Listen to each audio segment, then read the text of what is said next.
Say Allahu Akbar, Allahu Akbar. God is great. Allahu Akbar, Allahu Akbar. God is great. Allahu Akbar. God is great. Allahu Akbar. God is great. Bismillah ar-Rahman ar-Rahim. Alhamdulillah. Wassalatu wassalamu ala Rasulillah. Sallallahu alayhi wa sallam. Dear brothers and sisters. Assalamu alaikum wa rahmatullahi wa barakatuh. This is your host, Gibar Romani. Alhamdulillah, you are joining us for another episode, important episode. And we are discussing an important topic. Well, probably I could say the most important.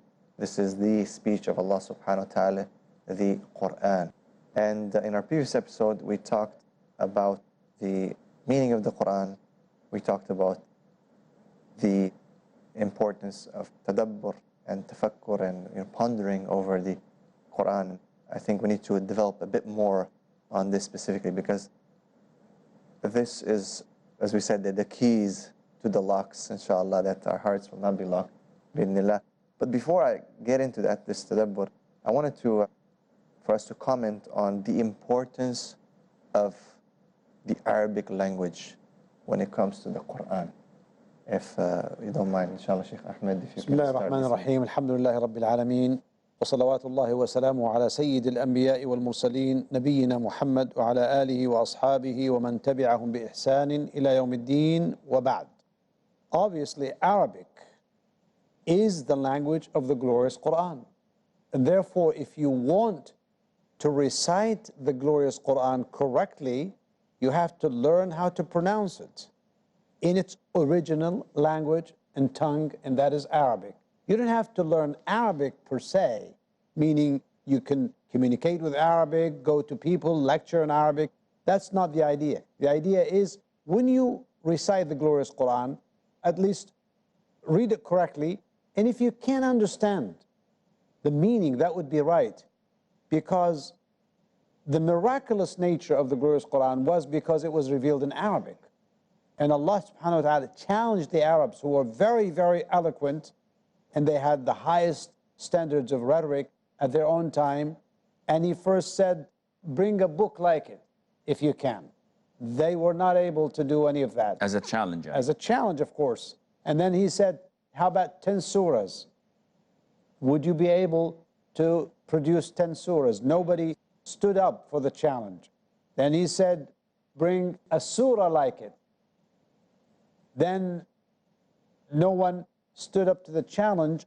They're not able to, although some of them later on, we know, tried to do something similar to the Qur'an, and it sounded so funny, so terrible, ridiculous, unacceptable, and people started laughing at it, because you cannot produce something like the glorious Qur'an. In fact, I was in Malaysia a long time ago, and I was during the summertime. I heard in the news there was a little bit of talk about producing. One of the people there said, why do we need to recite the glorious Qur'an in Arabic? Why don't we recite it in our own language? And he said, I'm going to start this. And I told my brothers who speak Malay, in the Malaysian dialect, and they said, well, Pacaan or Qur'an in Malay. And the scholars of Malaysia at that time stood up to this and challenged that person and went against this opinion, saying the Qur'an was revealed in Arabic, it has to be done in Arabic, it has to be recited in Arabic, because that's the original language. You know, and that's one of the reasons why Arabic is thriving until today. And alhamdulillah, by the grace of Allah, Qur'an is still intact as it was revealed upon our Prophet Muhammad sallallahu alayhi wa alihi wa sallam, completely as is, without any change of its letter. And Allah subhanahu wa ta'ala made it possible because he, as Sheikh Asim said in a previous episode, quoting the ayah, إِنَّا نَحْنُ نَزَّلْنَا الذِّكْرَ وَإِنَّا لَهُ لَحَافِظُونَ. Allah has revealed the dhikr, or the glorious Qur'an, and He made it upon Himself to preserve it, to keep it intact without any change. The Bible was changed, the Gospel was changed, meaning the Bible, the Old Testament, the New Testament. The previous books, we don't have any traces of Suhuf Ibrahim and the Zabur revealed to Dawood alayhi salatu wasalam. But Allah said the Quran is superior to all the previous books. مُصَدِّقًا لِمَا بَيْنَ يَدَيْهِ مِنَ الْكِتَابِ وَمُهَيْمِنًا عَلَيْهِ. So it is verifying what has been revealed before, but it's even superior to it because it's the everlasting message. It's here to stay until the end of time, when Allah subhanahu wa ta'ala inherits the earth and who's on earth. So it has to be done in Arabic, and there is a reward because it's different than when you read meaning in English and Urdu and Bengali, any particular language.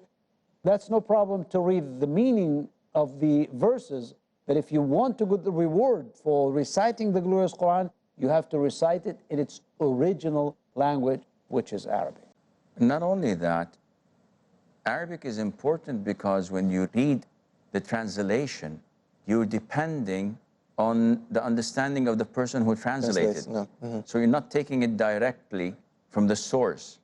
While if you know Arabic, anyone on the streets would be able to read Allah's words and understand it. Of course, there are some few technical issues that only scholars could elaborate upon, but the general masses of the people, they can easily understand it when Allah says pray, when Allah says give zakat, when Allah says do not approach intoxicants, when Allah says do not approach fornication.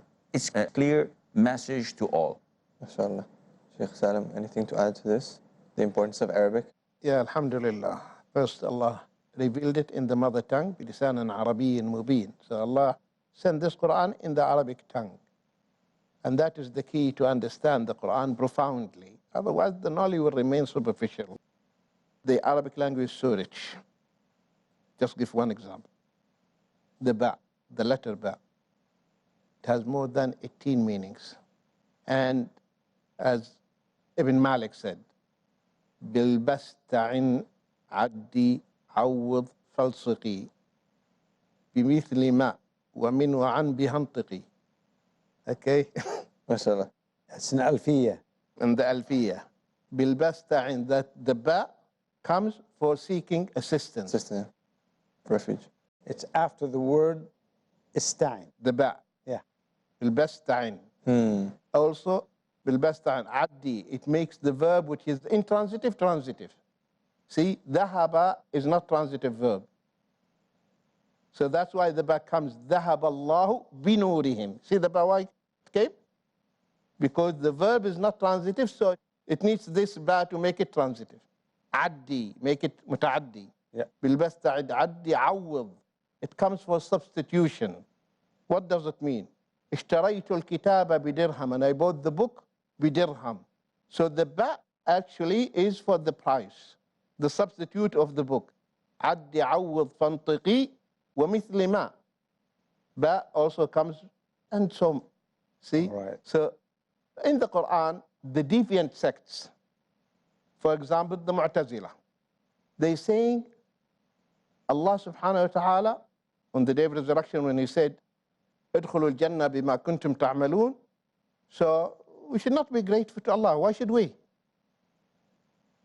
Why should we be grateful to Allah when we enter the Jannah? Because Allah is saying, ادخلوا الجنة بما كنتم. And the ba is here, عوضية, which is the price. So we paid the price for it. Or sababiyya.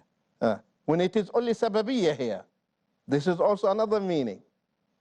See, this is the deviant sect. So Ahl Sunnah told them, no, it is not here for the iwadiyya.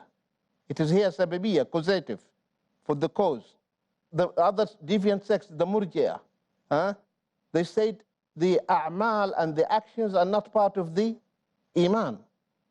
Because the Prophet ﷺ said, لَنْ يَدْخُلَ إِلَى الْجَنَّةِ أَحَدُكُمْ بِعَمَلِهِ. عمله, and they say because of the amal. You see the difference here in the hadith, it is iwadiyya. So your deeds are not the price of the Jannah. Right. Where in the ayah, It is because of the sabab.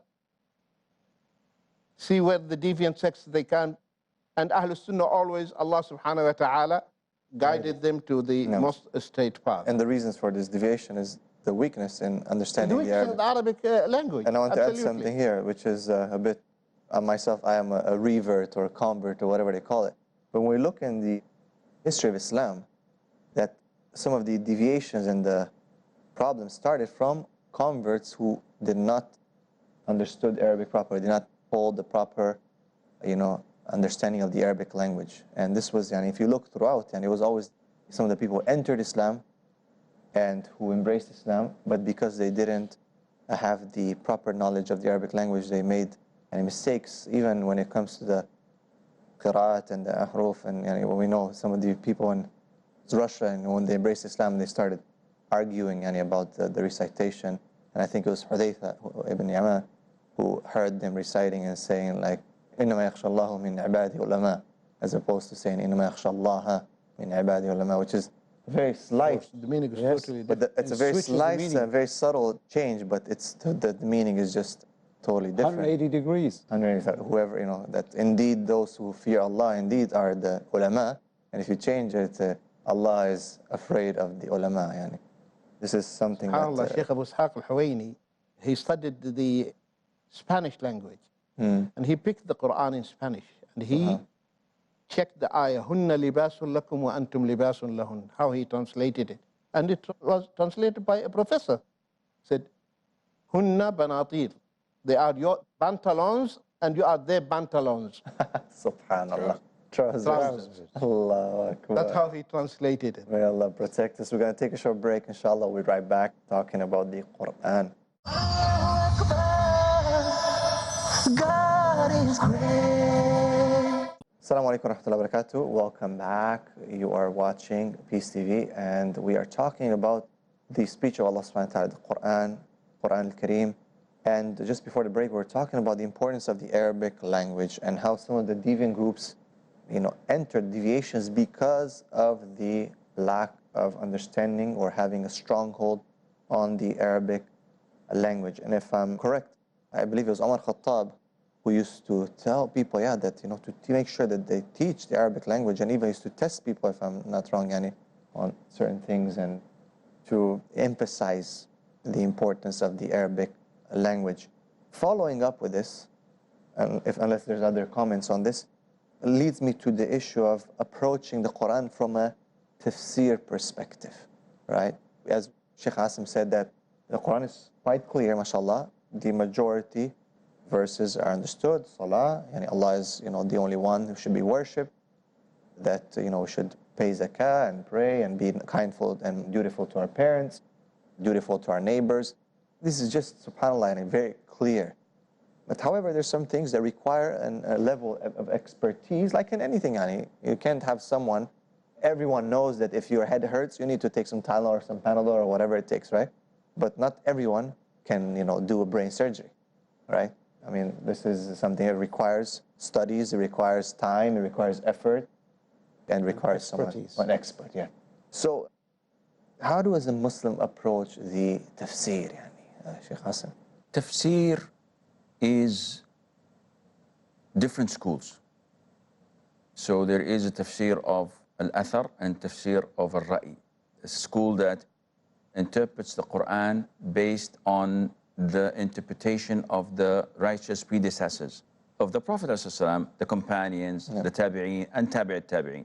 And there is a tafsir of al-ra'i, which is a prominent school that, alongside with that, they depend on how the linguistic ayah is, and they explain it accordingly. And of course, the first school is the most prominent and the most authentic, because it relates everything back to the Quran, to the Sunnah itself, to the Prophet ﷺ, to the companions, etc.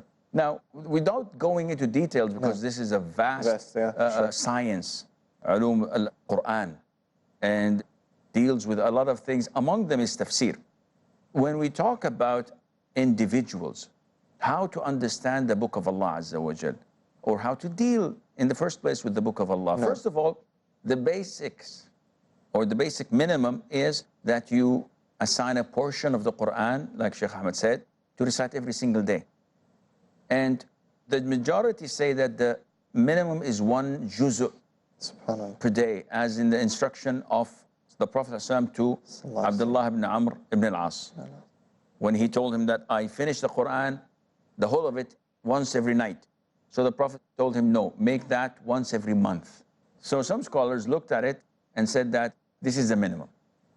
Now, you can add more to that depending on your enthusiasm and your self-esteem and time as well, to your ability, whether you're preoccupied or not, etc. Now, this is the minimum. Then you go into contemplating and to first know the tafsir. You cannot just simply think that with your Arabic that this means this. Right. Sometimes you come to an ayah and you think that, wow, this is basic. Allah Azza wa Jal says, Ar-Rahman allama al-Qur'an khalaq al-insan allamahu al-bayan ash-shamsu wal-qamaru bihusban wal-najmu wal-shajaru yasjudan. Anyone of the Arabs say a najm is a star, shajar Tree. is a tree, not knowing that this is not how it appears, Subhanallah. that the najm is the small tree that does not have a bank. Subhanallah. And yeah, so Shrubs. yani, sometimes you have to not take it so easily. Subhanallah. So you have to go, first of all, in understanding the vocabulary, because now we do claim to be Arabs, but seriously, this is not the true Arabic that the Arab language is all about. Like in English, if you bring a Shakespeare play and ask an English person to read it, like 30% of the language is not easy to understand for him. Secondly, once you manage to know what the ayahs mean, then goes the level of pondering. And this is a beautiful thing because it gives you so many gems. And for example, Abasa wa tawalla. He frowned Turn. and turned his back to the blind man when he came to him. We know the surah. No. Now, the meaning is obvious. What's not obvious is that when you ponder upon it, the man is a blind man. And the Prophet did not say a single word to him to hurt his feelings. He just frowned and he could not see his frowning. So if Allah Azza wa Jal is telling us and He is telling His messenger what you had done is not the right thing to do by frowning. So what about when we say things that hurt people's feelings? So this is part of pondering. It's not what the ayah itself says, it's what's beyond the ayah. And we could spend the whole night discussing, and it would not even suffice for an ayah or two, let alone the whole of the Qur'an. There are so many gems in the Qur'an that we have turned our backs to. We spend lots of time on the WhatsApp. We spend lots of time watching the news as if we are decision makers, but we are neglecting the Qur'an.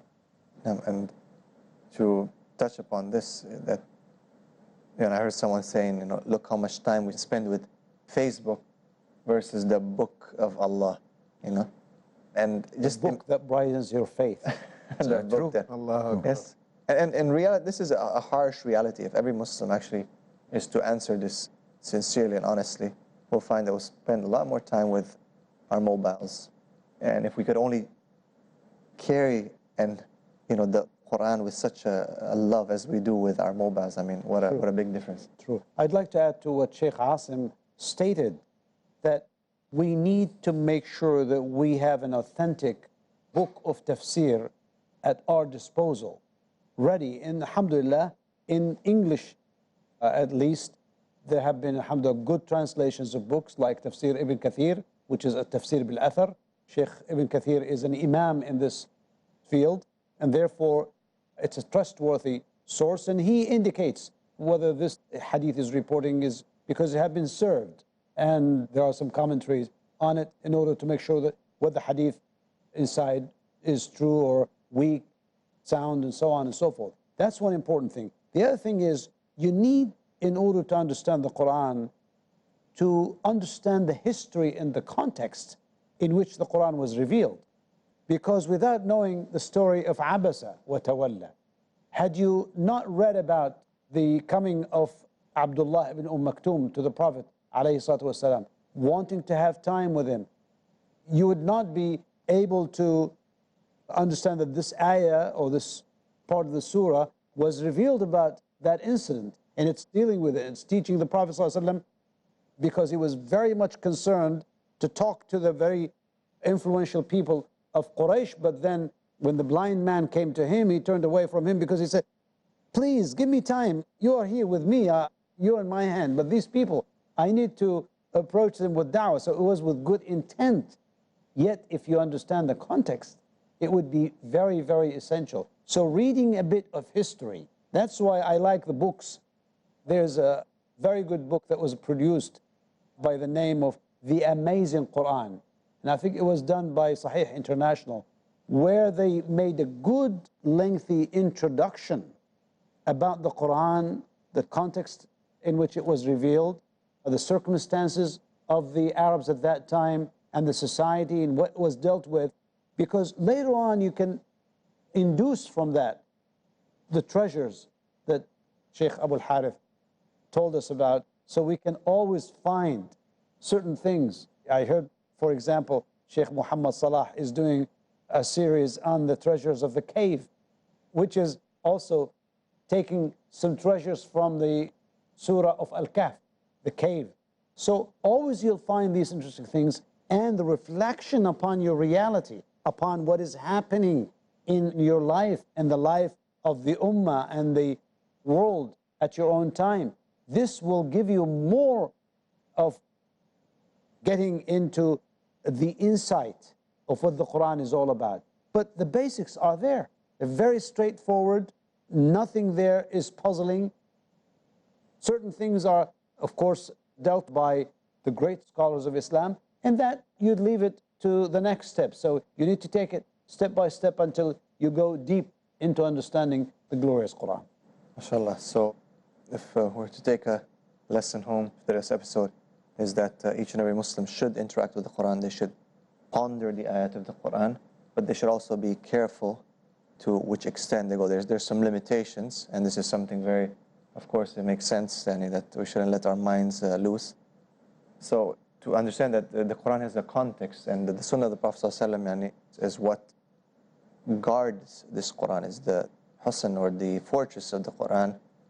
And as we know, Aisha radiallahu anha said, yani, kana khuluqul Qur'an, and his example, his manners were the Qur'an, mashallah. Jazakumullah khair again for a very beneficial episode, mashallah, and thank you so much for you, the audience. We'll see you again on our next episode. Assalamu alaikum wa rahmatullahi wa barakatuh.